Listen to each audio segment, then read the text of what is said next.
Joining me on the platform is political commentator Sumit Peer, Major Mohammed Ali Shah, defense expert, also joins us on the program. Wing Commander Praful Bakshi, former chief spokesperson for the Indian Air Force, is also part of the panel. And last but not the least, Major General JKS Parihar, defense expert, also joins us on the panel. You know, in Pakistan, it is not the Prime Minister or the government which rules, it's the military. Now, even when we talk about the case of Osama bin Laden initially was supported by who? The Americans. By America. Yeah.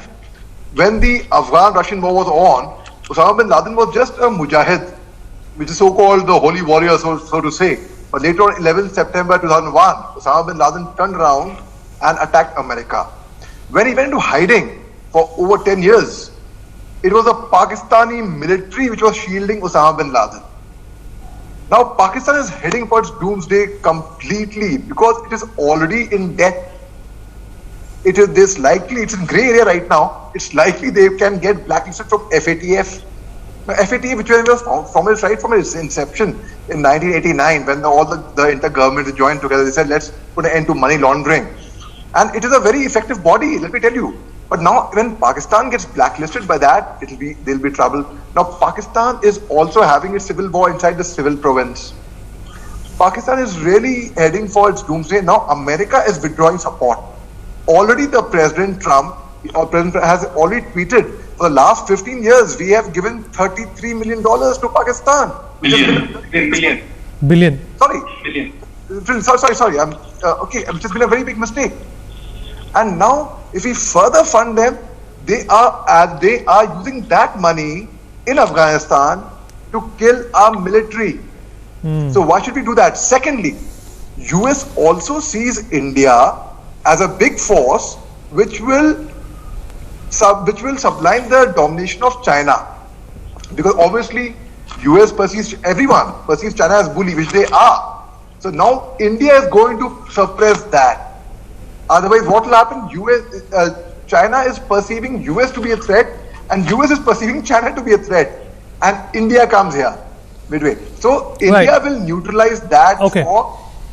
Absolutely. Mohammed Ali Shah, the Americans found Osama bin Laden in Abbottabad. They found Saddam Hussein in some hole, in some sewer in Baghdad. And we have our enemies who have caused millions of dollars of worth of losses to the Indian government and the economy over the last few decades. They have killed hundreds and thousands of our soldiers and innocent civilians, and they're right across the border. What needs to change at this point in time? Because no matter what you do, Pakistan is not going to change. It's us who has to change. Absolutely, Vineet. See, Pakistan, our enemies, we have to always see that though they are not as strong as us, but we can never underestimate our enemy. So Pakistan will not change, China will not change, US might take some steps right now, because you never know, you can't really, let's watch. Is it because of the election? Or is it because Nikki Haley is she supporting Trump?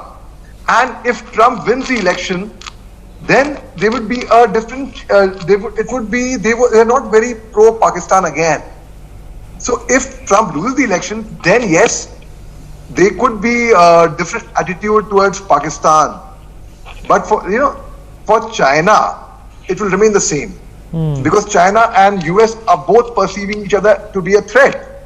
Like for example, last year itself, for the military world games in Wuhan, China accused US military, it's saying no, China. Anyhow, coming back to the point, what we must do, we have to just be flexible.